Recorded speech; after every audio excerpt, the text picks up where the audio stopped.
नमस्कार, मी वितेश खांडेकर, महाराष्ट्र राज्य जुनी पेन्शन संघटनेचा राज्याध्यक्ष आहे। आज माझ्याबरोबर फेसबुकला लाईव्ह असलेल्या माझ्या सर्व मित्रांना मनापासून त्यांना धन्यवाद देतो। मित्रो, मागच्या बऱ्याच वर्षापासून जुनी पेन्शन संघटनेचं आंदोलन जुनी पेन्शन योजना 1982-84 ची लागू व्हावी यासाठी आपण करतोय आणि मागच्या 5-7 वर्षापासून जे आपण आंदोलन करतोय त्या आंदोलनाची धार एवढी तीव्र आहे की सरकारला कुठला ना कुठला निर्णय घ्यावा लागतो।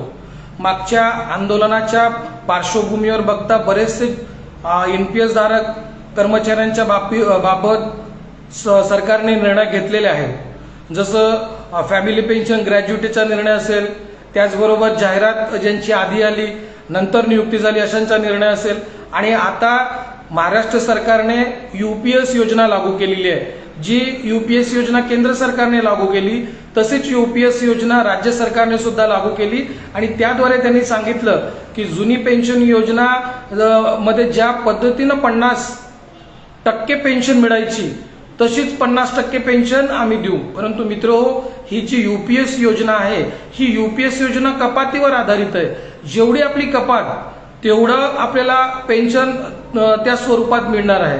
त्यांनी 25 वर्ष कपात झाली तरच 50% पेन्शन मिळेल आणि त्याच्यातले 10% जो कर्मचाऱ्यांचा वाटा आहे तो मिळणार नाही। अशा प्रकारची यूपीएस योजना आपल्यावर सरकार लादू पाहत आहे। आपण कधी यूपीएस ची मागणी केली नव्हती।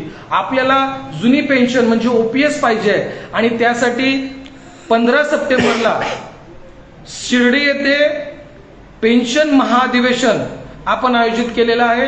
महाराष्ट्रातल्या तमाम कर्मचारी बंधू भगिनींना माझी विनंती आहे की जास्तीत जास्त संख्येनं शिर्डी येथे होणाऱ्या 15 सप्टेंबरच्या पेन्शन महाअधिवेशनामध्ये सहभागी व्हावं।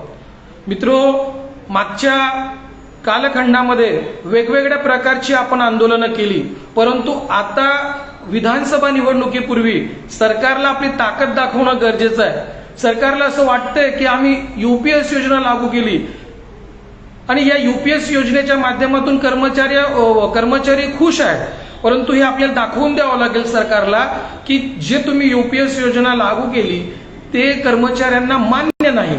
आम्हाला जुनीच पेन्शन योजना हवी आहे आणि हे सरकारला दाखवायचं असेल तर एक जे अधिवेशन आपण घेत आहोत या अधिवेशनामध्ये जास्तीत जास्त संख्येनं महाराष्ट्रातले सर्व कर्मचारी, मग ते एनपीएस धारक असतील नसतील, अशा सर्व कर्मचाऱ्यांनी उपस्थित व्हावं।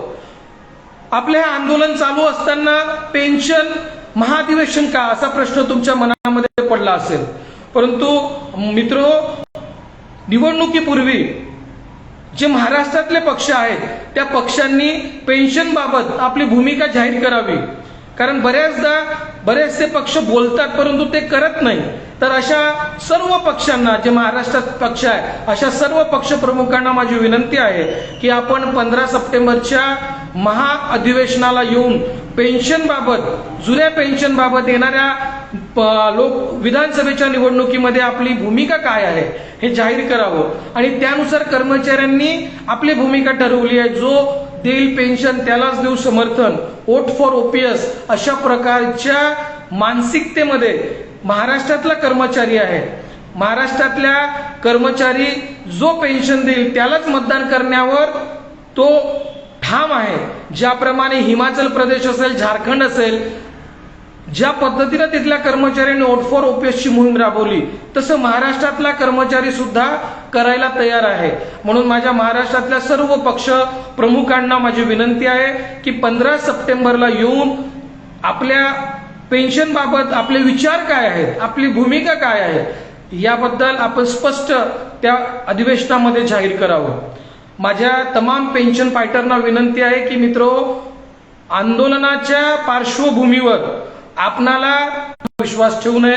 सर्व माझ्या बांधवांना, भगिनींना मी विनंती करतो की 15 सप्टेंबरच्या या पेन्शन महाधिवेशनामध्ये सहभागी व्हावं। महाराष्ट्रातल्या तमाम कर्मचारी संघटनेचे पदाधिकारी, राज्याध्यक्ष, सचिव या सर्वांना मी विनंती करतो की आपण सुद्धा आपल्या संघटनेमार्फत आवाहन करून आपल्या शिलेदारांना या पेन्शन महाधिवेशनात सहभागी होण्यासाठी आवाहन करावं। खूप खूप धन्यवाद। एकच मिशन, जुनी पेन्शन।